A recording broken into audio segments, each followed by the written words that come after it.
সুপ্রিয় দর্শক, স্বাগত জানাচ্ছি আজকের সম্পাদকীয়তে। আমাদের আজকের আলোচনার শিরোনাম অস্বস্তিকর সম্পর্ক।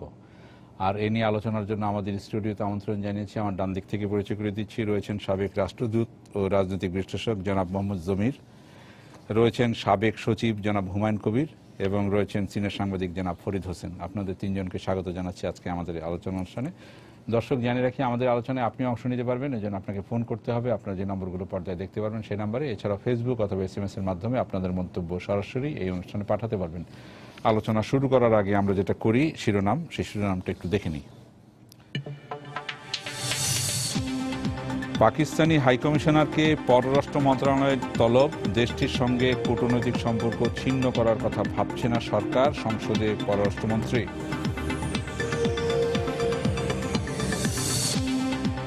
বাংলাদেশকে আইএস বিষয়ে তথ্য দিতে যুক্তরাষ্ট্রের আগ্রহ প্রকাশ, স্বাগত জানিয়ে স্বরাষ্ট্রমন্ত্রী বললেন, এর কোনো অস্তিত্ব না থাকলেও আছে জঙ্গি হুমকি। ত্যাগী নেতাদের কারণেই বারবার আঘাতের পরও নিশ্চিহ্ন হয়নি আওয়ামী লীগ, এম এ আজিজ ও নুরুল ইসলাম স্মরণ সভায় প্রধানমন্ত্রী।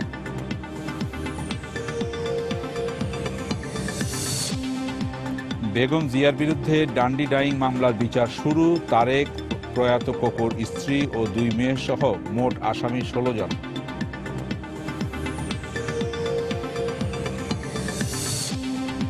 এবং অপহরণের 4 দিন পর কেরানীগঞ্জের শিশু আব্দুল্লাহর লাশ মিলল পাশের বাড়ির ড্রামে, অভিযুক্ত প্রতিবেশী মোতাহারের বাড়িতে বিক্ষুব্ধ জনতার ভাঙচুর, আগুন।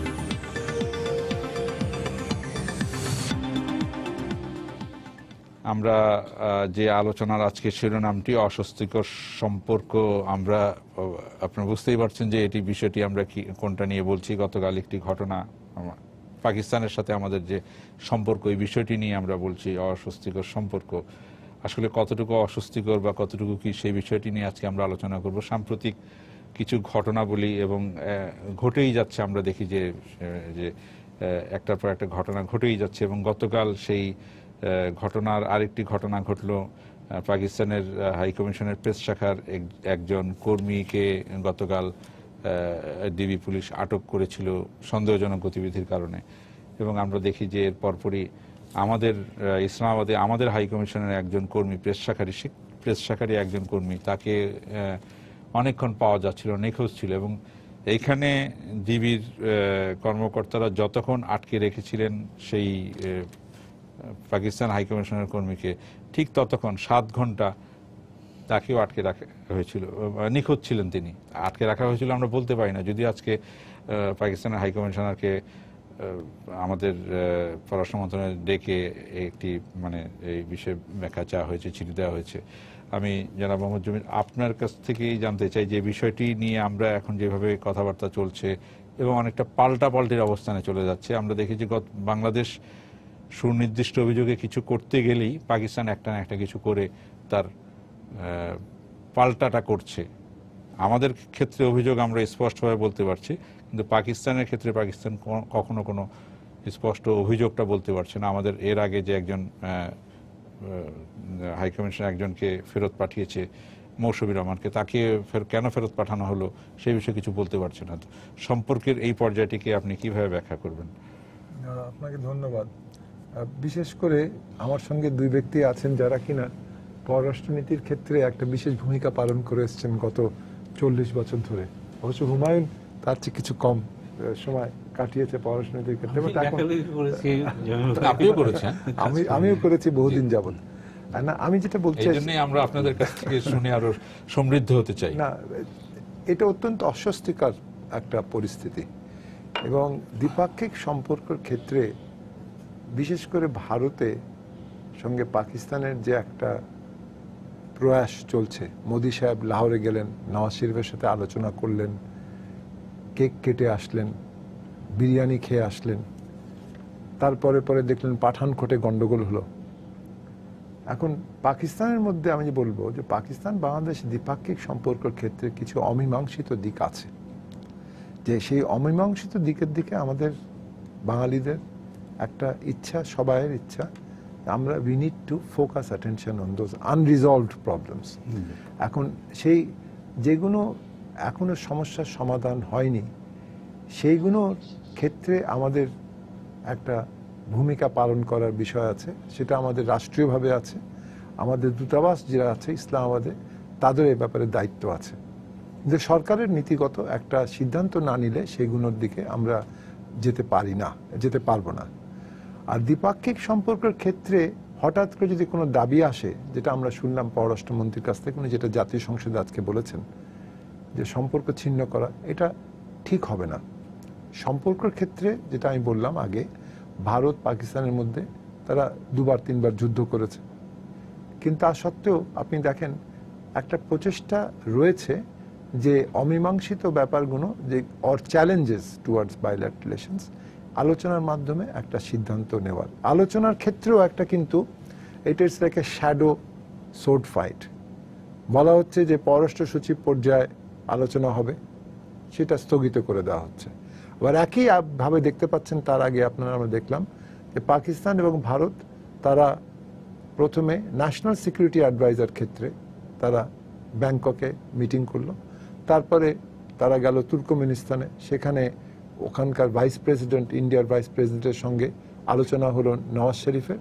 আলোচনা ঠিকঠাক করে সুষমা স্বরাজ পররাষ্ট্রমন্ত্রী ভারতের, তিনি গেলেন রাওয়ালপিন্ডি, ইসলামাবাদ, করে ফাট করে আসলেন মোদি সাহেব। আমি বলছি না যে আমাদেরকে এত সক্রিয়ভাবে পাকিস্তানের সঙ্গে দ্বিপাক্ষিক সম্পর্ক উন্নয়ন করার কোনো প্রয়োজন আছে, তবে আমি মনে করি যে সরকারের একটু কঠিনভাবে এই পরিস্থিতি মোকাবেলা করা উচিত। এবং সেই সূত্র ধরে আমি বলবো যে আনরিজলভড চ্যালেঞ্জেস যেগুলো আছে সেগুলোর কথা পাকিস্তান। আপনি বলতে চাচ্ছেন সরকার একটু নমনীয়তা দেখাচ্ছে বা কঠোর হচ্ছে না? নমনীয়তা দেখাচ্ছে না, কঠোর, যতটুকু কঠোর হওয়া উচিত ততটুকু কঠোর হচ্ছে না। কঠোর না, দৃঢ় মনোভাব। কঠোরতা একটা দৃঢ়তার অভাব দেখছেন। আমি দৃঢ়তার আরেকটু এটা হওয়া ভালো।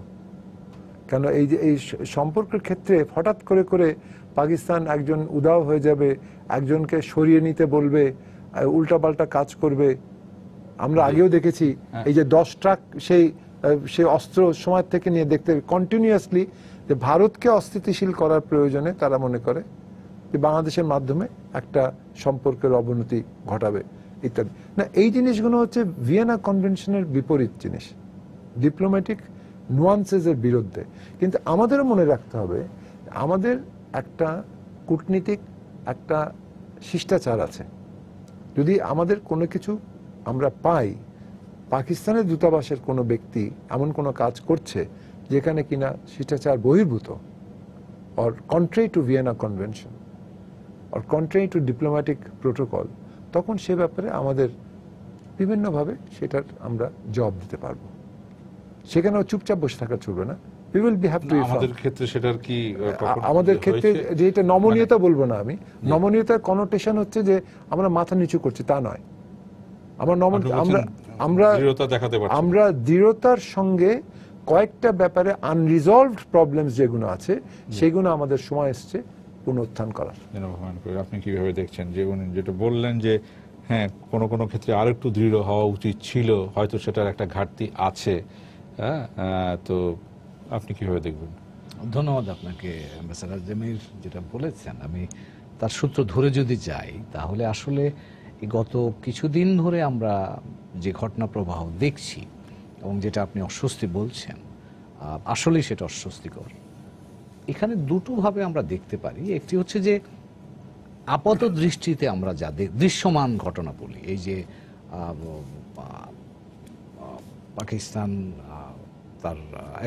পাকিস্তানের একজন দূতাবাসের কর্মীকে আমরা বললাম এখান থেকে চলে যাওয়ার জন্য, চলে গেলেন। তারপর পাকিস্তান আমাদের দূতাবাস থেকে আরেকজনকে তারা ওখান থেকে সরিয়ে দিতে বলল। এখন এবং গতকালকের যে ঘটনাটা আমরা দেখছি, এগুলি দৃশ্যমানভাবে দেখছি এবং এটা আপাত দৃষ্টিতে আমাদের অস্বস্তির একটা বহিঃপ্রকাশ আমরা মনে করছি। কিন্তু এর ভেতরে কিন্তু আরও একটা জিনিস রয়ে গেছে, যে জিনিসটা স্যার বলছিলেন অমীমাংসিত। এটা আমি স্পষ্ট করে যদি বলি যে এই ঘটনাটার সূত্রপাত কিন্তু যুদ্ধাপরাধীদের বিচার এবং তার বিচারের দণ্ড কার্যকরের সময় থেকে এগুলো আমরা দেখতে পাচ্ছি। ভেতরে যে বিষয়টা আছে সেটা হচ্ছে যে পাকিস্তান বাংলাদেশের অস্তিত্বকে বা বাংলাদেশের মুক্তিযুদ্ধকে কিভাবে দেখে। এখন পাকিস্তান যদি বাংলাদেশের মানুষের ইচ্ছা বা মানুষের চাহিদার ভিত্তিতে যদি বাংলাদেশের মুক্তিযুদ্ধকে মূল্যায়ন করে, তাহলে কিন্তু পাকিস্তান তার ধারণাগত স্বচ্ছতা বা অস্বচ্ছতা যেটা আছে তা থেকে বেরিয়ে আসতে পারে, কিন্তু বেরিয়ে আসতে পারে। হবে তাকে, আমি সেটা নিশ্চয়ই।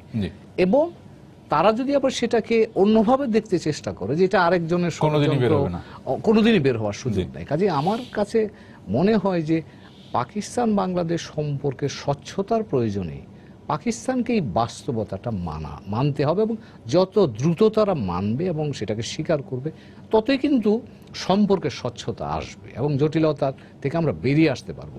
পাকিস্তান আমাদের প্রতিবেশী দেশ, দক্ষিণ এশিয়ার প্রতিবেশী দেশ। কিন্তু গত আমরা যদি বলি বঙ্গবন্ধু হত্যাকাণ্ডের পর পাকিস্তানের সাথে ভারতের একটা সম্পর্ক আছে, ঠান্ডা সম্পর্ক আছে। সেই ঠান্ডা সম্পর্কের আরেকটা ক্ষেত্র হিসেবে বাংলাদেশকে ব্যবহার করার যে সুযোগ তারা বিভিন্ন সময় যে পেয়েছিল, সেটার কারণে পাকিস্তানের এই মন মানসিকতার পরিবর্তনটা কখনোই হয়নি বা হওয়ার প্রয়োজন বোধ তারা করেনি। আমি ঠিক সেভাবে দেখব না। আমি যেটা দেখি যে তাদের ধারণাগতভাবে তারা তো ভুল ধারণায় আছে। তারা, আপনি যদি লক্ষ্য করেন, গত কয়েক মাস আগে একটা স্টেটমেন্ট তারা যেটা দিয়েছিল আমাদের যুদ্ধাপরাধীদের দণ্ড কার্যকরে, তারা কিন্তু এখনো সেই পুরনো ধ্যান ধারণায় আছে যে মুসলিম ব্রাদারহুড ইত্যাদি ইত্যাদি এইসব জায়গার মধ্যে আছে। কিন্তু আমরা বাংলাদেশের মানুষের আমাদের আত্মচেতনা বোধ যেটা আছে সেটার দিকে তারা যদি দেখে, তাহলে তো তারা তাদের প্রশ্নের জবাব পায়, কিন্তু তারা দেখতে চাচ্ছে না। এখন যে কথাটা বলবো সেটা হচ্ছে যে এই দৃশ্যমান যে সমস্যাগুলো আমরা দেখছি, এটা জটিলতা তৈরি করছে, কিন্তু তার চাইতেও বড় যে জিনিস হচ্ছে যে ধারণাগত স্বচ্ছতা তাদের আছে কিনা, এবং সেটা যদি না থাকে তাহলে কিন্তু এই সমস্যাটা কিন্তু কখনো চাপা থাকবে, কখনো আবার ভেসে উঠবে। কিন্তু আমি মনে করি আমরা বাংলাদেশ এবং পাকিস্তান, আমরা দক্ষিণ এশীয় সহযোগিতা বা দক্ষিণ এশীয় যে সহযোগিতা কাঠামো আছে, আমরা তার সদস্য, প্রতিবেশী দেশ। সেই হিসাবে দুই দেশের মধ্যে, দুই স্বাধীন দেশের মধ্যে যেভাবে সম্পর্ক তৈরি হয়, যেভাবে সম্পর্ক সমৃদ্ধির দিকে যায়, সেভাবেই যাওয়া উচিত, এবং সেটা সম্মানের ভিত্তিতে। বাংলাদেশের সম্মানটাকে পাকিস্তান যথাযথ মূল্যায়ন করতে। জি, কিন্তু ফরিদ ভাই সেইভাবে কি করছে পাকিস্তান? সেটা করছে না, সেভাবে হচ্ছে না। এই বর্তমানে আমি এটাকে বলবো যে শুধু অস্বস্তি নয়, এটা একটা অনেকটা স্নায়ু যুদ্ধের মতো বা একটা ঠান্ডা লড়াই চলছে। কি জন্য যে আমরা দেখি যে এটা শুরুটা, যেটা হুমায়ুন কবির সাহেব বললেন বা জামিল সাহেব বললেন, যুদ্ধাপরাধীদের যে বিচারটা বাংলাদেশ শুরু করলো 2011 সালে প্রধানমন্ত্রী শেখ হাসিনার এই সরকার, তৎকালীন সরকারের নেতৃত্বে। এবং বিচার শুধু শুরু না, আপনার রায় এবং রায় কার্যকর। আপনি প্রথম আমরা এই প্রতিক্রিয়াটা পাকিস্তানের দিক থেকে আমাদের অভ্যন্তরীণ ব্যাপারে হস্তক্ষেপ হিসাবে যেটা মনে করা হয়েছে, সেটা হচ্ছে কাদের মোল্লার ফাঁসির আদেশের ব্যাপারটাতে তাদের যে প্রতিক্রিয়া, এবং পরবর্তীতে যখন সালাউদ্দিন কাদের চৌধুরী সম্প্রতি এবং আলী হাসান মুজাহিদ, এই দুজনের ব্যাপারে তারা আরও বেশি মানে কি বলে যে অ্যাগ্রেসিভ একটা প্রতিক্রিয়া তারা জানালো। সেখানকার পার্লামেন্টে সেখানে তারা হচ্ছে তাদের পররাষ্ট্র মন্ত্রণালয় থেকে প্রতিক্রিয়া জানাচ্ছে। কাজেই এখানে বাংলাদেশের যে দীর্ঘদিনের একটা পাকিস্তানের বিরুদ্ধে, পাকিস্তানের যে যারা শাসক আছে তাদের বিরুদ্ধে যে ক্ষোভটা, যেটা অভিযোগ বাংলাদেশের সব পর্যায়ে স্বাভাবিকভাবেই, সেটা হচ্ছে যে পাকিস্তান এই গণহত্যা, 30 লক্ষ শহীদ, এদের ব্যাপারে কিন্তু কখনোই ক্ষমা চায়নি। এবং এই ক্ষমা চাওয়ার ব্যাপারটা বা তারা ভুল করেছে এটা করেনি, এবং তাদের যারা বাংলাদেশের দোসর এবং এই কাজটা করেছে তারাও কিন্তু কখনো জামাতে বলেন বা এদের কিন্তু ক্ষমা চায়নি যে না, আমরা এই কাজটা ভুল করেছি। এটা বাংলার আমাদের দিক থেকে পাকিস্তানের বিরুদ্ধে একটা বড় ক্ষোভের জায়গা। এবং আপনার মনে আছে যে 2012-তে এসে যখন হিনা রাব্বানি খার, পাকিস্তানের পররাষ্ট্রমন্ত্রী, এসেছিলেন D8 সামিটে, যেটা বাংলাদেশের প্রতিষ্ঠাতা একজন, এবং তখন কিন্তু বাংলাদেশ ওই প্রতিষ্ঠাতা সদস্যদের মধ্যে তৎকালীন প্রধানমন্ত্রী শেখ হাসিনা তিনি কিন্তু একমাত্র ছিলেন, আর কেউ ছিলেন না। তাকে যখন আমন্ত্রণ জানাতে এসেছিলেন 6-7 ঘন্টার এক সফরে, সেখানে কিন্তু বাংলাদেশের তৎকালীন পররাষ্ট্রমন্ত্রী দীপুমণি এই প্রসঙ্গটা তুলেছিলেন যে পাকিস্তানকে ক্ষমা চাইতে হবে। এবং যদিও এটা আলোচ্য সূচির মধ্যে ছিল না, কিন্তু সেই জিনিসটা হয়েছে। আর সেখানে হিনা রাব্বানির জবাব ছিল যে ভুলে যান, ব্যারি দ্য পাস্ট, আমরা ভুলে যাই, এই কথাগুলি বলেছিল। কিন্তু ভুলে কিন্তু তারাও গেল না। অর্থাৎ এই যে বিচারটা হচ্ছে বাংলাদেশ 1973 সালের আন্তর্জাতিক অপরাধ ট্রাইব্যুনাল, যেটা তার আন্তর্জাতিক যা যা প্রয়োজন এখানে আইনগত সব কিছু মেনেই করছে, সেখানে যখন তারা এই তীক্ষ্ণ প্রতিক্রিয়া জানালো, তখন কিন্তু বাংলাদেশের সরকারও তো বটেই এবং জনগণের মধ্যেও এবং যারা এগুলো আরও অ্যাক্টিভিস্ট আছেন তাদের মধ্যে প্রতিক্রিয়া হলো। যে প্রতিক্রিয়া থেকেই কিন্তু তারা পাকিস্তান হাইকমিশনকে মানে অভিমুখে বিক্ষোভ, পাকিস্তান হাইকমিশনকে বন্ধ করে দেওয়া হোক, পাকিস্তানের সাথে সম্পর্ক ছিন্ন করা হোক। যদি আমি মনে করি যে এগুলো একটা রাজনৈতিক কূটনীতির চাইতেও রাজনৈতিক ব্যাপারটা, আমাদের সংবেদনশীলতা, আমাদের অনুভূতির ব্যাপারটা, এটা হচ্ছে সবচেয়ে বেশি প্রাধান্য পেয়েছে, আমাদের আবেগের ব্যাপারটা। কারণ একথা ঠিক, দুজন কি বলে যে দীর্ঘদিন তাদের অভিজ্ঞতা, দিকপাল বাংলাদেশের পররাষ্ট্রনীতির ক্ষেত্রে এখানে আছেন, জামিল সাহেব এবং হুমায়ুন কবির সাহেব, তারাও বলেছেন এই কথাটা যে ছিন্ন করাটা কোনো সমাধান না। আমিও একই কথা মনে করি যে সম্পর্ক ছিন্ন করাটা কোনো সমাধান না। তবে পাকিস্তান এটা শুরু করেছে, এই কথাটা বলা যায়। শুরুটা পাকিস্তানের, এবং এই শুরুর দিক থেকে আবার এই ঘটনাগুলো একটা পর একটা ঘটনা আপনি জানেন। এইখানে মোহাম্মদ জমির যেটা বললেন যে আমাদের যে দৃঢ়তা দেখানো দরকার ছিল, সেটা হয়তো কোনো কোনো ক্ষেত্রে আমাদের একটা ঘাটতি আছে বা ওইভাবে দেখাতে পারছি না। এই বিষয়ে আপনি কি বলবেন? তার সঙ্গে আমি একমত, এটা ব্যাপার আমি এই কথাটা বলতে যাচ্ছিলাম। আসলে আমাদের পাকিস্তানের ব্যাপারে আমাদের পররাষ্ট্র মন্ত্রণালয় বা আমাদের পররাষ্ট্র, যেটা আমি সাংবাদিক হিসেবে যেটা দেখেছি যে বেশ দীর্ঘদিন ছিল, এমনকি যখন আওয়ামী লীগও ক্ষমতা নেয় তখনও কিন্তু দুটো ইস্যুর ব্যাপারে কিন্তু বাংলাদেশ সবসময় পাকিস্তানে যারাই আসতো তাদের কাছে উঠাতো। সেটা হচ্ছে আমাদের যে অ্যাসেট ডিস্ট্রিবিউশন, সেটা আমার পাওনাটা তোমাকে দিতে হবে। আরেকটা হচ্ছে যে তখনও পর্যন্ত 5 লক্ষ আপনার যে বিহারি যারা আটকে পড়েছিল এখানে, যারা পাকিস্তানি হিসেবে নাগরিক হিসেবে, এখন এটা শোনাই যায় না। বিশেষ করে এই সরকার, আওয়ামী লীগ সরকার যখন 96 থেকে 2001 সাল পর্যন্ত ছিল, তখনও পাকিস্তানের পাওনা বা পাওনার বিষয়টি নিয়ে বা ক্ষমা চাওয়া নিয়ে যেরকম ধরনের কথা শোনা যেত, এখন তো নেই। সম্প্রতিগত 7-8 বছর এই যে আমরা ছেড়ে দিলাম, এই ছেড়ে দেওয়ার দিক থেকেই কিন্তু আমাদের পাকিস্তানিরা এখন তারা আমাদের প্রতি আগ্রাসী হচ্ছে তার পররাষ্ট্রনীতিতে। কিন্তু আমি কিন্তু সেখানে এখন যেটা হচ্ছে, কিন্তু এটা খুব যে কথাটা যে বিষয়ে বলছেন, এটা খুবই প্রাসঙ্গিক একটা কথা। এখন আমরা প্রতিক্রিয়া দেখাচ্ছি, আমরা কিন্তু আমাদের আগে ছিল আমাদের একটা চাপ ছিল, আমরা প্রোঅ্যাক্টিভ ছিলাম, কিন্তু এখন আমরা রিয়েক্ট করছি।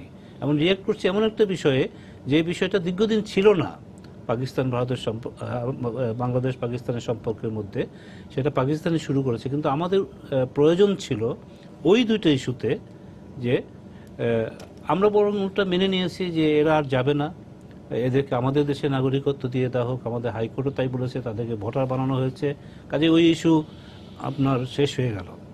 আর অ্যাসেটের ব্যাপারে তো আমি জানি, মানে আমাদের অভ্যন্তরীণ বিভিন্ন ইস্যুর কারণেই বিষয়টি আজকে এই পর্যায়ে দাঁড়িয়েছে কিনা এই বিষয়ে আপনার কাছে জানতে চাই। তার আগে একজন দর্শক আছেন, দর্শকের প্রশ্ন নিয়ে নিই। যে দর্শক, আপনার নাম বলে প্রশ্ন করুন। ওয়ালাইকুম আসসালাম। আমি সাধারণ কবি ব্যবহার নোয়াখালী থেকে। জি জি বলেন। এম জমির সাহেবের কাছে, স্যার আপনি তো বিভিন্ন দেশের রাষ্ট্রদূত, হাই কমিশনার, চার্জে অ্যাপিয়ার ছিলেন। পাকিস্তানের সাথে আমাদের যে এখন ছোটখাটো বিষয় নিয়ে যে টানাপোড়েন সৃষ্টি হয়েছে, এটা শেষ গন্তব্যটা কোথায়?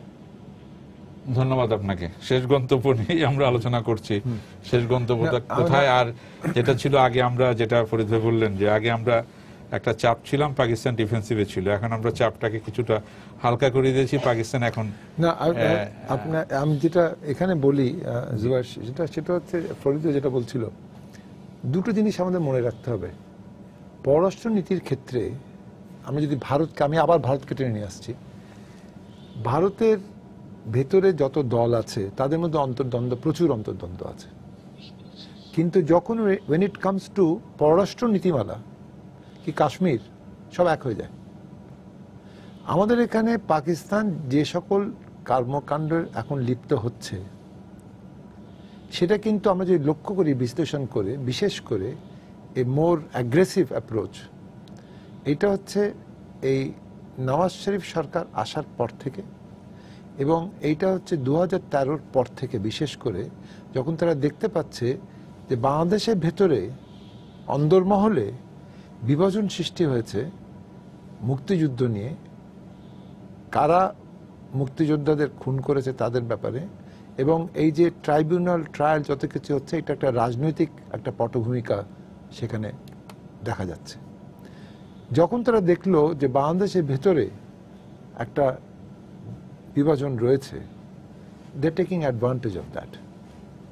এবং এই জিনিসটার থেকে তখন আগে এত কিছু শোনা যেত না তাদের কাছ থেকে কথাবার্তা, হঠাৎ করে এখন কোনো কিছু ঘটলেই সঙ্গে সঙ্গে, মানে আই ওয়াজ সারপ্রাইজ যে ইমরান খানের মতো লোক ক্রিকেটার, তিনিও তো বক্তব্য রেখেছেন, তাই না? জি। আচ্ছা, এখন এই যে বক্তব্য রাখার এই প্রক্রিয়াগত দিকটা, এটা ওরা they have been encouraged by the division within our entire political system. আমি তো একবারও শুনলাম না এইসব ঘটনা ঘটছে, পাকিস্তান যে সকল ঘটনা ঘটাচ্ছে, বাঙালি আমাদের দূতাবাসের নাগরিকদের ব্যবসায়ীদের, আমি তো শুনছি না কোনোদিন একবার কোনো একটা যারা সো কল্ড অপোজিশন লিডারশিপ যারা দিচ্ছে তাদের তরফ থেকে তো কোনো রকম মন্তব্য করছে না তারা। এই বিভাজনের কারণেই Pakistan is getting the courage to do and say the things they are doing. কারণ এখান থেকে তারা উৎসাহ পাচ্ছে যে আমরা নিজেরাও, আর এই যে কদিন আগে মন্তব্য দুটো হলো, একটা হলো যে গয়সরার মন্তব্য, আর একটা খালেদা জিয়ার মন্তব্য, দিজ আর ক্রিয়েটিং এ বিভাজন সৃষ্টি, these are creating the confusion which is permitting them to get away with these actions. এবং সরকারের তরফ থেকে আমি বলবো অত্যন্ত, এটা আমি গোড়াতে বললাম আপনাকে যে মাথা নিচু করার একটা কোনো জিনিস না, এটা সরকার চেষ্টা করছে দক্ষিণ এশিয়ার সার্বিক প্রয়োজনে জিনিসটাকে একটা সুষ্ঠুভাবে এগিয়ে নিয়ে যাওয়া, এটা মাথা নত করার ব্যাপার না। কিন্তু আমি মনে করি time has come for us, as I said earlier, কয়েকটা অসমাপ্ত যেগুলো আছে সেগুলো আমাদেরকে ফিরে গিয়ে 195 জনের, তার মধ্যে অনেকেই হয়তো মারা গেছেন, কিন্তু আমার মনে আছে যখন ওই রোমের ইন্টারন্যাশনাল ক্রিমিনাল কোর্ট স্ট্যাচুট করা হলো ড্রাফটিং কমিটিতে, I was one of the members of the drafting committee, আপনি যদি যান দেখবেন তখন আমি রাষ্ট্রদূত রোমে, ওই international criminal court statute Rome আমি সই করছি, আমার পিছনে কোফি আনান দাঁড়িয়ে আছে, I was the first person to sign ইট।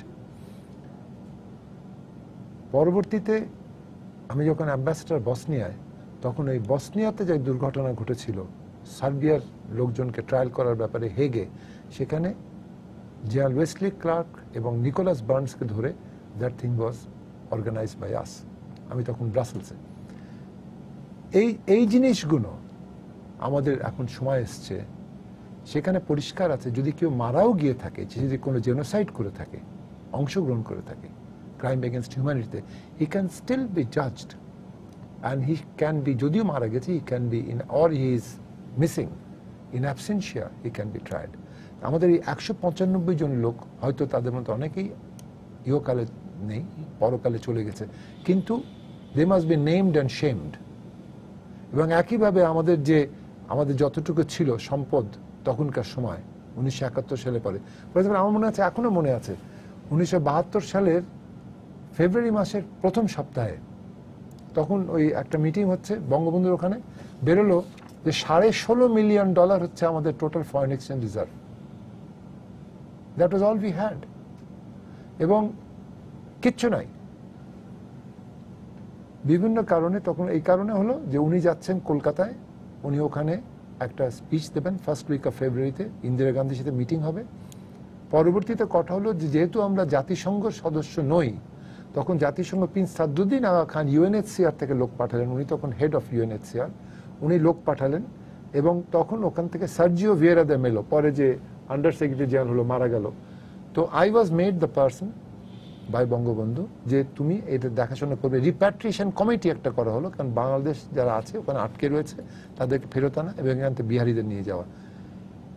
তৃতীয় জিনিস যেটা করা হলো, যেটা যেহেতু আমরা ইউনাইটেড নেশনসের মেম্বার নই, তখন আনরড সৃষ্টি করা হলো, United Nations relief operation Dhaka, এবং মিস্টার উমব্রিক্ট তাকে আনা হলো ওইটার হেড করে, পরে এটাকে আনরব করা হলো এবং আইসিআরসি থেকে লোগো মার্ক থেকে আনা হলো, হেডকোয়ার্টার্স থেকে, জেনিভা থেকে। তো এই জিনিসগুলো আমাদের কথা হচ্ছে যে এই ক্ষতিপূরণ, এই যে বাস্তবধর্মী ভাবে এইগুলোকে আলোচনার মাধ্যমে আমাদেরকে এগিয়ে নিয়ে যাওয়া, ট্রায়াল ইন অ্যাবসেন্সিয়া করা, it's time now we should do it. আমি একটা ফোন নিয়ে আপনার কাছে আসি। জি দর্শক, আপনার নাম বলে প্রশ্ন করুন। আসসালাম, আমি সিলেট থেকে নুরুল ইসলাম বলছিলাম। জি বলেন। আমার প্রশ্ন ছিল জমির সাহেবের কাছে, জি আমরা যেভাবে ভারত এবং বার্মার সাথে আমাদের সমুদ্র সীমা নিয়ে কোন সরকার কিছু করে না, এই সরকারের এই অক্লান্ত পরিশ্রমে, আন্তরিকতা এবং চেষ্টায় আন্তর্জাতিক আদালত থেকে যেভাবে আমাদের সম্পদ আমরা চিহ্নিত করে এখন মালিক হয়েছি, ঠিক সেইভাবে আমাদের পাকিস্তানের সাথে যে বিরোধ ছিল আমাদের সম্পত্তি নিয়ে, আমাদের সম্পদ নিয়ে, ওপেটারে যেভাবে চুপ আছে, আমাদের দেশের তো একমাত্র আওয়ামী লীগ ছাড়া আর কোন দল এখনো এই ব্যাপারে রাগ করে না। সেই রাগ করার বিকল্প হিসাবে আমরা কি একটা গণভোটের আয়োজন করে সারা বাঙালিকে এক করে সবার মত নিয়ে আমরা কি আন্তর্জাতিক আদালতে সম্পদের জন্য মামলা করতে পারি না?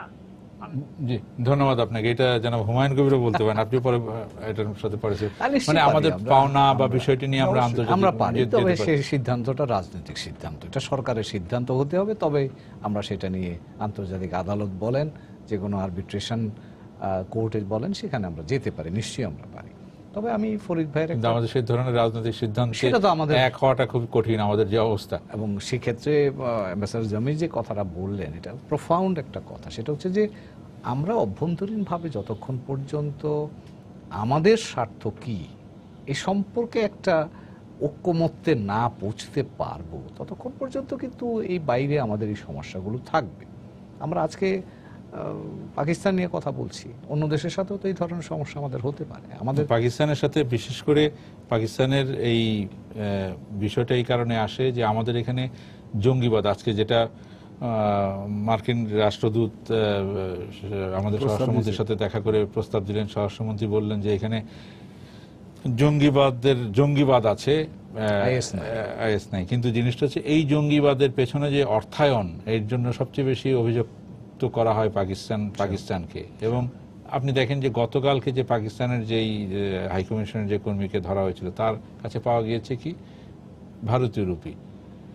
বাংলাদেশে আসে কি, মানে বিভিন্ন জায়গায় চট্টগ্রামে ধরা পড়লো ভারতীয় রুপি, এবং বলা হয় যে এগুলো বিভিন্নভাবে পাকিস্তানের মাধ্যমে এগুলি ছড়ানো হচ্ছে, এবং কোনো কোনো ক্ষেত্রে এরকম ইঙ্গিত করা হয় যে হ্যাঁ হয়তোবা সেখানকার টাকশালে ভারতীয় রুপি তৈরি করে এগুলি বাংলাদেশে ছড়িয়ে দেওয়া, বাংলাদেশে জঙ্গিবাদে অর্থায়ন করা হচ্ছে। তো আমরা যদি বলি যে না, সম্পর্ক আমাদের এইভাবেই থাকবে বা আমরা কঠোর হতে পারবো না, এবং পাকিস্তান একের পর এক এই ধরনের কর্মকাণ্ড তাহলে চালিয়ে যাবে, তো আমরা কি করা উচিত, আমাদের কি আরো কঠোর হওয়া উচিত? কঠোর হতে আমরা পারবো না সে কথা কিন্তু কেউ বলেনি, বা আমরাও সেটা চাই না।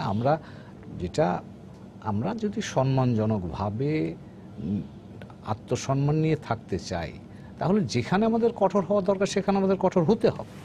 পাকিস্তান যদি আমাদের এখানে কোনো ধরনের জঙ্গিবাদী কার্যক্রমের সাথে সংশ্লিষ্ট থাকে, তাহলে সে অধিকার আমাদের আছে পাকিস্তানকে স্পষ্ট করে সেটা বলা, প্রয়োজনে সেটাকে আপনি যত উপর পর্যায়ে যাওয়া যায় আমাদের গোয়েন্দারা যখন একটা জিনিস জাল পেতে নিয়ে আসে, আমরা দেখি যে কয়েক ঘন্টার মধ্যে দ্রুত তাকে ছাড়িয়ে নিয়ে বিমানে উঠিয়ে পাঠিয়ে দেওয়া, এই জিনিসগুলো হচ্ছে ডিপ্লোম্যাটিক ইমিউনিটির মাধ্যমে।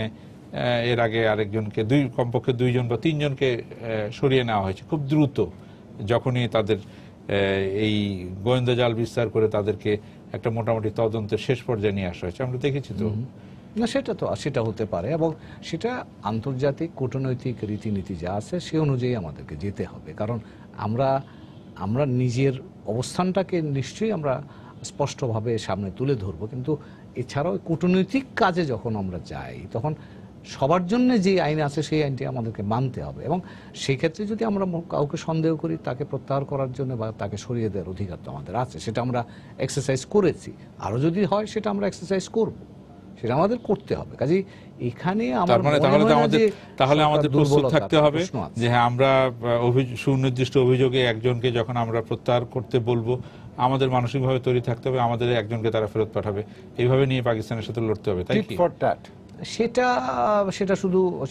হয়তো হতে পারে, কিন্তু সেটা আমার যদি প্রয়োজন হয়, আমার জাতীয় স্বার্থে আমাকে সেটা করতে হবে, কিন্তু সেটা করার অর্থ এই নয় কিন্তু যেটা যে আলোচনায় যেটা এসছে, আপনি তো প্রশ্ন তুলেছিলেন যে আমরা সম্পর্ক ছিন্ন করতে হবে, এই ধরনের সমস্যা যেমন আপনি প্রশ্ন করেননি, কিন্তু জবাবটা আমি দিচ্ছি আপনাকে।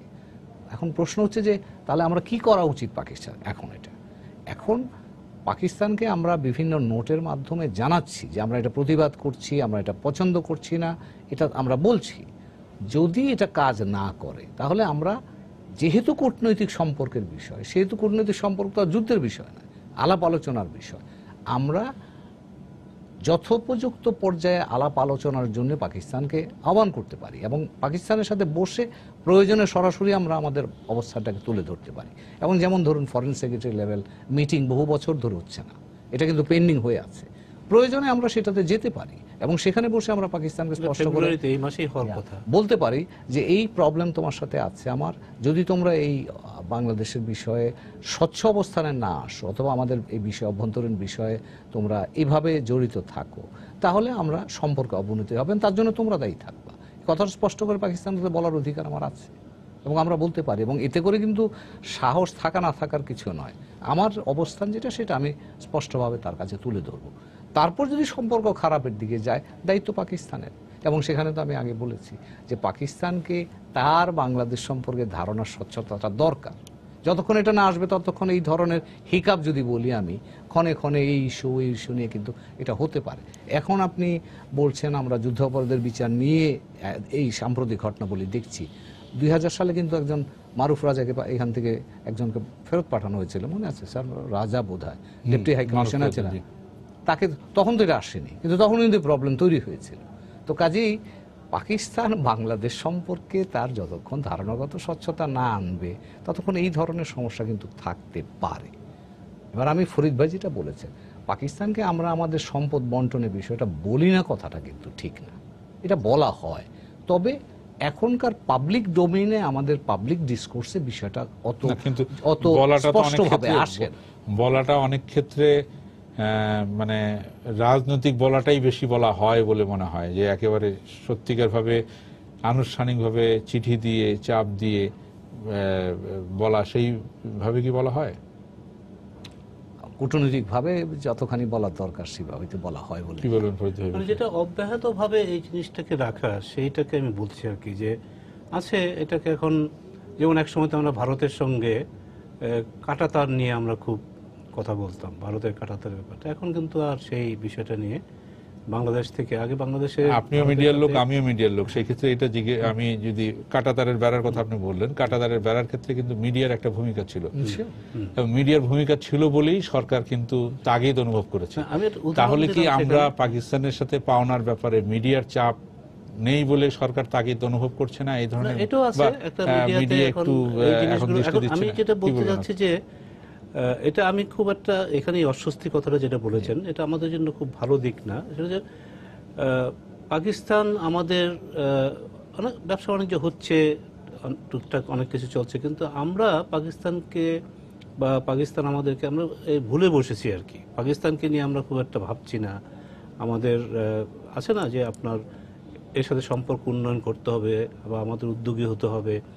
এখন একটা বিষয় নিয়ে আমরা বলছি যে পাকিস্তান আমাদের অভ্যন্তরীণ ব্যাপারে হস্তক্ষেপ করছে, কিন্তু সেটাই তো সব শেষ কথা না। যেমন ধরুন আমাদের কি ঘটনাগুলি হচ্ছে, এই যে সাউথ এশিয়ান স্যানিটেশন কনফারেন্স যেটা হলো, পাকিস্তানে আমরা জানলাম যে প্রথমে 60 জনের একটা প্রতিনিধি দল আসবে, তাদের যে মন্ত্রী, পরিবেশ বিষয়ক মন্ত্রী, তার নেতৃত্বে। পরে সেটা এসে নেমে দাঁড়ালো 30 জনে, তারপরে সেটা 13 জনে, তারপরে এরা এলোই না। শেষ পর্যন্ত পাকিস্তানের যে হাই কমিশনার যিনি আছেন এখন, সুজা আলম, তিনি শেষ পর্যন্ত প্রতিনিধিত্ব করলেন। আমার মনে হয় যে স্পিকার্স যে এই যে সম্মেলন হয়ে গেল, সেখানেও পাকিস্তান থেকে কোনো প্রতিনিধিত্ব ছিল না। তো এটা ঠিক মানে সার্কভুক্ত, আমরা যে সার্কের যে যদি চেতনাটা বলেন বা আমরা অগ্রগতির দিক থেকে যাই, সেটার সাথে সাথে কিন্তু এটা আপনার ঠিক মিলছে না। যেটা জমির ভাই যেটা একটা কথা শুরুতে বলেছিলেন, এটা আমি মনে করি যে খুব গুরুত্বপূর্ণ। আমাদের সাথে পাকিস্তানের এখন যে সম্পর্কের অবনতি, সেটা কিন্তু ভারত পাকিস্তানের সম্পর্কের যে ওটার ধারে কাছেও তাই না, ধারে কাছেও কিন্তু নাই, তাই না? কিন্তু তারপরেও কিন্তু একটা যোগাযোগ হচ্ছে, যেটা বললেন উনি যে মোদি একেবারে বিনা নোটিশেই বলা যায় যে চলে এলেন, খাওয়া দাওয়া করলেন, কোলাকুলি করলেন, অনেক কথা হলো, আবার তারপরে পাঠানকোটে দুদিন ঘটনা পরে ঘটলো। ইত্যাদি হলো। তাদের মধ্যে যে আপনার একজনের বিরুদ্ধে অভিযোগ, পাল্টা অভিযোগ কিন্তু আরও বড়, মানে সেখানে যে লস্করে তৈয়বা থেকে শুরু করে আপনার জয়শী মোহাম্মদ, এটা সেটা, মানে সন্ত্রাসের যে ভারত তো বলেই থাকে যে এরা সবাই হচ্ছে গিয়ে পাকিস্তান, এবং পাকিস্তানে তারা নাম মানে আইএসের ইনভলভমেন্টের কথাও বলে। তো আমি মনে করি যে আমাদের এই জায়গাটার মধ্যে এই মুহূর্তে আমি যে কথাটা বলছি, কূটনৈতিক দৃষ্টিকোণের চাইতে রাজনৈতিক এবং আমাদের আবেগের যে ব্যাপারটা, যেখানে পাকিস্তান হাত দিয়েছে, এটা আমাদের সব খুব আবেগের ব্যাপার। আমরা এই জায়গাটার মধ্যে মেনে নিতে পারি না, আমাদের দেশের জনগণ এটা মেনে নিতে পারে না। এবং এই জায়গাটায় যখন তারা আমাদের যুদ্ধাপরাধীদের, বাংলাদেশের যুদ্ধাপরাধীদের বিচার হচ্ছে এবং আরও রায় হবে, আরও ফাঁসি হবে আমরা আশা করতে পারি, আর পাকিস্তান সেখানে এসে এর তীব্র প্রতিক্রিয়া জানাবে, তাদের পার্লামেন্ট এটা নিয়ে হইচই হবে, এটা বাংলাদেশ মেনে নিতে পারছে না। সেখানে হচ্ছে এখনকার দ্বন্দ্বের একটা বড় বা তিক্ততার একটা বড় জায়গা।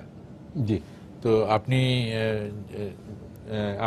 কিভাবে দেখছেন যে এই তিক্ততা থেকে মানে বের হওয়ার আপাতত? আমি একটা ছোট এখানে অ্যাড করি একটা, এটা বোধহয় হুমায়ুন মনে আছে বোধহয়, সেটা হচ্ছে যে ফরিদেরও মনে আছে, যখন আমরা জাতিসংঘের সদস্যপদ পেলাম, পাওয়ার পরে যখন ওয়ার্ল্ড ব্যাংক থেকে আমরা ওয়ার্ল্ড ব্যাংকের সদস্য হলাম, ওয়ার্ল্ড ব্যাংকের সদস্য হওয়ার পরে তখন প্রশ্ন উঠলো assets and liabilities towards Pakistan, যে ৭১-এর আগে পর্যন্ত যতটা লোন নেওয়া হয়েছে তার কতটা অংশ প্রাপ্য অনুসারে বাংলাদেশের ঘাড়ে আসবে। তখন কিন্তু লায়াবিলিটির ক্ষেত্রে সরাসরি পাকিস্তান বলল যতটুকু লোন ওখানে খরচা হয়েছে পুরোটা বাংলাদেশ দায়ভার নিতে হবে। এবং বাংলাদেশ কিন্তু তখন ওয়ার্ল্ড ব্যাংকের কাছ থেকে অন্য সুযোগ সুবিধা পাওয়ার প্রত্যাশা নিয়ে উই এগ্রিড টু দ্যাট। কিন্তু ওই অ্যাসেটসের কথা যখন উঠলো, বিশেষ করে অ্যাসেটসে যখন প্রশ্ন উঠলো উইথ রিগার্ড টু দ্যাট, কেন সেন্ট্রাল ব্যাংকে সব মিলিয়ে স্টেট ব্যাংক অফ পাকিস্তানে টোটাল ছিল অ্যাবাউট $1.7 বিলিয়ন টোটাল, তার মধ্যে 17 মিলিয়ন ছিল এখানে, আর বাকি সব ওখানে। কিন্তু যেটা ঘটলো সেটা হচ্ছে পুরো এন্টায়ার ডিফেন্স ফোর্সেস যেগুলো ছিল, এয়ারফোর্স যা ছিল, আর্মির যে ট্যাঙ্ক যা কিছু ছিল সব কিছু, এছাড়াও যে জাহাজ যেগুলো ছিল, নেভির যে জাহাজ ছিল, মেরিন যে জাহাজ ছিল, তারপরে এছাড়া যে সিভিল এভিয়েশনের ওদের যে পাকিস্তান ইন্টারন্যাশনাল সব, সেইগুলোর একটা তখন প্রক্রিয়াগতভাবে প্রচেষ্টা নেওয়া হয়েছিল যে এইটারও একটা লিস্ট করা, যাতে করে এইটার থেকে মাধ্যমে জানা যায় যে কতটা আছে এবং কতটা অংশ, বাকিটা যদি আমরা লায়াবিলিটিস নিই তাহলে অ্যাসেটসের অংশ পাবো। তাই মনে করি these are all certified thing, these are all in the archives. তো অবশ্যই পাকিস্তান সুবিধা ভোগ করবে যতদিন না পর্যন্ত তারা জানবে যে বাংলাদেশে ঐক্যমত নেই পাকিস্তানের ব্যাপারে। যতদিন তারা জানবে যে এখন যেরকম বলা হয়েছে, কদিন আগে আমরা দেখলাম, কালকেই দেখলাম আমরা, একজন বলেছেন বিএনপির নেতা যে আমরা যদি ক্ষমতায় আসি কোনোদিন, আমরা যারা মারা গেছে তাদের পুরো রেজিস্ট্রেশন করবো, পুরো করবো। এখন when they see these things they feel encouraged, যে এরা একদম বেসিক জিনিসে যখন তারা মিলতে পারছে না, so no need to, they are divided। যেরকম ব্রিটিশরা আগে ভারত পরিচালনা করেছে, ডিভাইড অ্যান্ড রুল, সে একই প্রিন্সিপাল অনুসারে পাকিস্তান এখনো করছে। এই যে হালে যে তারা এইসব পদক্ষেপ নিল, সাউথ এশিয়ার স্পিকারদের সম্মেলন হলো, সেখানে আসলো না, sanitation, these are not good signs, this is a sign of lack of foresight on the part of Pakistan। কিন্তু আমরা পাকিস্তানের এই বিষয়গুলোর সমালোচনা, এই যে ফরিদ ভাই বললেন, আপনিও বললেন, এই বিষয়টা আজকে মিডিয়াতে আছে ফরিদ ভাই, এই পাকিস্তানের সমালোচনা একটা ব্যাপার আমি অন্ততপক্ষে দেখি মিডিয়া ততটা প্রোঅ্যাক্টিভলি নেই। আমি একটু যোগ করতে চাই যে একটা প্রশ্ন নিয়ে নেই ফরিদ ভাই, একদম প্রশ্ন, শেষ প্রশ্ন আমরা আজকে নিব। যে দর্শক আপনার নাম বলে প্রশ্ন করুন। আসসালামু আলাইকুম, আমি খলিল মোহাম্মদ গিয়াসউদ্দিন চট্টগ্রাম থেকে বলছিলাম। জি বলেন। আমি ফরিদ ভাইয়ের কাছে একটু জিনিস কোশ্চেন করতে চাই। ফরিদ ভাই, আমরা 52-তে বলেন, 71-এ বলেন, আমরা প্রত্যেকটা কিছু কিন্তু তাদের কাছ থেকে জোর করে আদায় করছি, তারা কিন্তু আমাদেরকে সহজে দেয় না। আমার কি মনে হয় না যে আমাদের কি মনে হয় আমরা এখন ওদেরকে বেশি ছাড় দিয়ে ফেলতেছি? ওদের কাছ থেকে আমাদের পররাষ্ট্র নীতি, আমরা কূটনীতি, আমাদের মর্যাদাটা তাদের কাছ থেকে আবার কি আদায় করতে হবে? ধন্যবাদ আপনাকে। না, একটা যেটা হচ্ছে যে জোর করে দেওয়ার ব্যাপার, আমাদের সাথে পাকিস্তানের যে সুন্দর প্রশ্ন, যে সম্পর্কের যে প্রেক্ষাপটটা, সেখানে কতগুলো বিষয় তো আছে যে তাদের হাতে তাদের সিদ্ধান্তের উপরে যখন নির্ভর করে তখন কিন্তু এই সমস্যাগুলো হয়। আমরা জোর করতেই হয়, কারণ আমাদের যে বন্ধুদের যারা আমাদের মুক্তিযুদ্ধের আমাদের পাশে এসে দাঁড়িয়েছে, আমাদের হয়ে আমাদের মুক্তিবাহিনীর সাথে তারা একত্রে যুদ্ধ করেছে, সেই ভারত আমাদের কিন্তু গঙ্গার পানি পেতে অনেক ব্যাগ পেতে হয়েছে, আমাদের হিস্সাটা পেতে। এখন তিস্তার পানি পেতে ব্যাগ পেতে হয়েছে আমাদের 74 সালের, ব্যাগ পেতে হচ্ছে, এখনো হয় না। এখনো হয় না। মানে ব্যাগ পেতে হচ্ছে 74 সালের আপনার সীমান্তের ব্যাপারটা আমরা মীমাংসা করতে পেরেছি, কাজে পেরেছি, মানে আমাদের অর্জনও আছে, আবার অনেকগুলো পিছনও আছে। পাকিস্তানের ব্যাপারও আলাদা কিছু হবে তা না। আমরা মার্কিন যুক্তরাষ্ট্রের সঙ্গে এখন জিএসপি সুবিধার ব্যাপারে আমাদের কিন্তু দর কষাকষি করতে হচ্ছে না, তো সেই জিনিসটা তো আছেই। পাকিস্তানকে যদি আমরা ওইভাবে দেখি তখন সেটা অসুবিধা। আমি যে কথা বলতে যাচ্ছিলাম জমির ভাইয়ের কথা সূত্র ধরে, এখানে কিন্তু এটা খুবই একটা তাৎপর্যপূর্ণ ব্যাপার যে এবং খালেদা জিয়া দুবার তো পুরোপুরি সময়ের জন্য প্রধানমন্ত্রী ছিলেন, একবার ক্ষণিকের জন্য।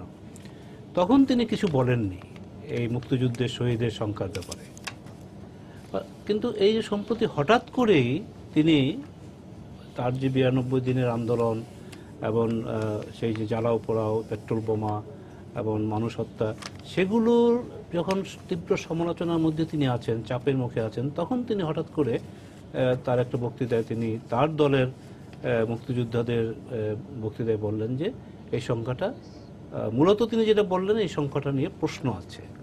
এটা আবার তারপরেই তাদের নেতা গয়েশ্বর তো বললেন, আবার নজরুল সাহেব আবার বললেন যে এটা নতুন করে চালু করবে। কাজে এখানটায় এখানে দেখুন, এখন ওখানে বসে পাকিস্তানিরা যারা প্রতিবাদ করছে বা এই কাজগুলি করছে, তারা উৎসাহিত না হয়ে তারা কি হবে? যে বাংলাদেশে শুধু কি এটাই কারণ যে আমাদের রাজনীতির দুটি মূল ধারা, আওয়ামী লীগ, বিএনপি যখন যুদ্ধাপরাধের বিচার হচ্ছে তখন যুদ্ধাপরাধের বিচার নিয়ে প্রশ্ন তুলছে, এখানে স্বচ্ছতার দাবি করছে, এবং তখন পাকিস্তানকে এই ব্যাপারে উৎসাহিত হয়ে এগুলো করছে। এটা একটা বিষয় হতে পারে, শুধু কি এটাই? শুধু এটা নয়। যেমন ধরুন আমাদের প্রশ্নকর্তা যে প্রশ্নটা শেষে করলেন সেটা হচ্ছে, এবং ফরিদ ভাই জবাবে এটার একটা সূত্র দিয়েছেন, সেটা হচ্ছে যে জাতীয় স্বার্থ সেটা কিন্তু বিবর্তিত হয়, এবং যারা আমাদের বন্ধু তাদের সাথেও এক পর্যায়ে গিয়ে আমাদের স্বার্থ যখন আসে তখন আমাদেরকে হার্ড বার্গেন করতে হয়। কাজেই আমার জাতীয় স্বার্থ আমি যেভাবে ডিফাইন করব বা যেভাবে ব্যাখ্যা করব, সেটাকে রক্ষা করার জন্য বা সামনে নিয়ে যাওয়ার জন্য আমাকে আমার মতো করেই আমার বক্তব্যটাকে হাজির করতে হবে, আমার কাজটা আমাকেই করতে হবে, আরেকজন করে দেবে না। এবং আমার যে শক্তি সেটাকে আমার প্রচেষ্টার মাধ্যমেই কিন্তু সকলকে নিয়ে আমার ঐক্যমত্যের মাধ্যমে আমার নিজের শক্তি তৈরি করতে হবে। আমার এখানে যদি আমি দুর্বল থাকি, বাইরের লোক সেটার অ্যাডভান্টেজ নিতে চাইতেই পারে। এবং উনি যেটা বললেন পাকিস্তান, স্যারও যেটা বললেন যে পাকিস্তান এটা এই ধরনের সুযোগ তারা চাইতেই পারে, কিন্তু সেটাই একমাত্র সেটা নয়। আমাদের নিজেদেরও কিন্তু শক্তি অর্জন করতে হবে। আমি যদি আমার নিজের দুর্বলতাটাকে প্রকাশ করি তাহলে তো সেটা আমার জন্য কিন্তু খুব অপরচুনিটি না তৈরি করে চ্যালেঞ্জও তৈরি করতে পারে, এবং সেই চ্যালেঞ্জটা তো অপরচুনিটি বাইরের লোক নিতেই পারে। এবং সেই ক্ষেত্রে আমার বাইরের পাকিস্তান সুযোগ নেয়, এটা যেমন সত্যি কথা, আমরা বাংলাদেশের মর্যাদাশীল জাতি হিসাবে আমাদের সমস্যাগুলো কিভাবে আমরা সমাধান করে কিভাবে সবাই মিলে আমরা দাঁড়াতে পারি, এবং সেই ভিত্তিতে যদি আমি ভারতের সাথে যেমন আমি যে ভিত্তিতে নেগোশিয়েট করি, পাকিস্তানের ভিত্তিতে পাকিস্তানের সাথেও একই ভিত্তিতে করা যাবে, প্রয়োজনে মিয়ানমারের সাথেও আমরা একই ভিত্তিতে করব। আমার স্বার্থ আমার আলোচনা বা আমার শক্তি বা দুর্বলতার আধার, এটা আমাদেরকে মনে রাখতে হবে। জি, শেষ করব আপনাকে দিয়ে গোটা বিষয়টিকে, যে এখন যে অবস্থা দাঁড়াচ্ছে যে বাংলাদেশ আজকে মানে পাকিস্তানের হাই কমিশনারকে ডেকে একটা চিঠি দিয়েছে, তো গোটা বিষয়টিকে আপনি কিভাবে করবেন যে এটা কোন পরিণতির দিকে একেবারে শেষ করতে যেতে পারে? সেটা হচ্ছে যে এর মধ্যে চিঠি চালাচালির মধ্যে শেষ না, দ্বিপাক্ষিক সম্পর্কের ক্ষেত্রে সেখানে দুটো দিক আছে। একটা হচ্ছে দুটো দেশের মধ্যে সম্পর্ক, একটা হচ্ছে যে সাব রিজিয়নাল এবং রিজিয়নাল অ্যাসপেক্টও আছে। সেখানে আমরা দুটো দেশই দক্ষিণ এশিয়ার অংশবিশেষ। তবে এই দেখেন, এই কানেক্টিভিটি নিয়ে সমস্যা দেখা দিল, যে কারণে আমরা বাধ্য হলাম BBIN করতে। কেন? পাকিস্তান কোনো মতেই একমত হলো না যে আফগানিস্তান থেকে মালামাল পাকিস্তান অতিক্রম করে ভারতে যেতে পারে, কিংবা ভারত থেকে অতিক্রম করে যেতে পারবে আফগানিস্তানে। তো এই যে পাকিস্তানের যেটা সবচেয়ে বড় সমস্যা হচ্ছে, ওরা দেয়ার ভেরি শর্ট সাইটেড। নিজেদের আপনি দেখেন, চিন্তা করে দেখেন, আমি এই সূত্রে একজন ব্যক্তির নাম বিশেষ করে প্রকাশ করব, যে কদিন আগে উনি মারা গেছেন, লেফটেন্যান্ট জেনারেল সাহেবজাদা ইয়াকুব। উনি মারা গেছেন, হি স্টুড, তখন ওনাকে যখন ইয়াহিয়া খান দায়িত্ব দিল বাংলাদেশের ইয়েতে, উনি বললেন না, আমি খুন খারাপি করতে পারবো না। He relinquished his job, went back to Karachi, এবং as a result of that Yahya Khan demoted him from lieutenant general to major general. পরে আবার জিয়াউল হকের সময় উনি পররাষ্ট্রমন্ত্রী হলেন এবং অনেক জায়গায় রাষ্ট্রদূত হলেন, ইত্যাদি ইত্যাদি। তো এই যে নৈতিক দিকটা আছে, নৈতিকতার দিকটা আছে, সেটা অত্যন্ত দুঃখের বিষয়। পাকিস্তানে যেন আস্তে আস্তে হ্রাস পাচ্ছে, শুধু না, নৈতিক অবক্ষয়ের পর্যায়টা রাজনৈতিক ক্ষেত্রে সার্বিকভাবে এদের একটা এই জিনিসটা হচ্ছে। এবং দক্ষিণ এশিয়ার প্রয়োজনে আমি আশা করব সাধারণ নাগরিক হিসেবে, যে বাংলাদেশ পাকিস্তান বলে নয়, যে পাকিস্তানের মাথায় একটু শুভবুদ্ধি হবে, মানে নৈতিকতার উন্নতি হবে, একটু নৈতিকতার উন্নতি হবে, একটু তারা ওই দুর্বুদ্ধির থেকে সরে এসে একটু যেটা আন্তর্জাতিক পর্যায়ে সেটা পাকিস্তানে রাজনৈতিক সরকারের চেয়ে যখন কর্মকাণ্ড পরিচালিত হয় বেশি আর্মি দ্বারা, সেটা তো আপনারা দেখলেন না, সেটা এটা আছে। তখন খুব সংক্ষেপে আরেকটু আপনি যদি বলেন, তখন কতটুকু সেটা হওয়ার সম্ভাবনা আছে? পাকিস্তানের এমনিতেই আসলে পাকিস্তানের জন্মের পর থেকেই পাকিস্তানের একটা সমস্যা আছে, সেটা হচ্ছে যে বরাবরই পাকিস্তান কিন্তু বলতে পারেন আপনি তার রাষ্ট্র কাঠামো, এই রাষ্ট্র কাঠামোতে এই দুই মুখ, এটাই মূল সমস্যা ইন এ ওয়ে। এবং তাছাড়াও যেটা সমস্যা আছে, তাদের আইডেন্টিটির একটা বড় সমস্যা আছে। যাচ্ছিলাম যে এই অনেকগুলো বিষয় কিন্তু এর মধ্যে জড়িত। পাকিস্তানের অভ্যন্তরীণ রাজনীতি এবং পাকিস্তানের যে পররাষ্ট্র নীতির ক্ষেত্রে আমরা সবাই জানি, এটা একেবারেই খোলা একটা বইয়ের মতো। সেটা হচ্ছে যে এটা ওখানকার যে মিলিটারি, তারাই মূলত নিয়ন্ত্রণ করে। তো সেই দিক থেকে আপনার পাকিস্তান তাদের অভ্যন্তরীণ যে অচল অবস্থার সৃষ্টি হয়, বা তাদের যে অক্ষমতার ব্যাপার হয়, বা কখনো কখনো অকার্যকর একটা অবস্থা দাঁড়ায়, সেখান থেকেও দৃষ্টি সরানোর জন্য এগুলো মানে তারা করে থাকে, এই ধরনের ঘটনা করে থাকে। আপনাদের তিনজনকে ধন্যবাদ আজকে আমাদের এখানে এসে আলোচনা করার জন্য। সুপ্রিয় দর্শক, আপনারা যারা এতক্ষণ আমাদের সঙ্গে ছিলেন, আপনাদেরকে ধন্যবাদ জানিয়ে আজকের মতো এখানে শেষ করছি। শুভরাত্রি।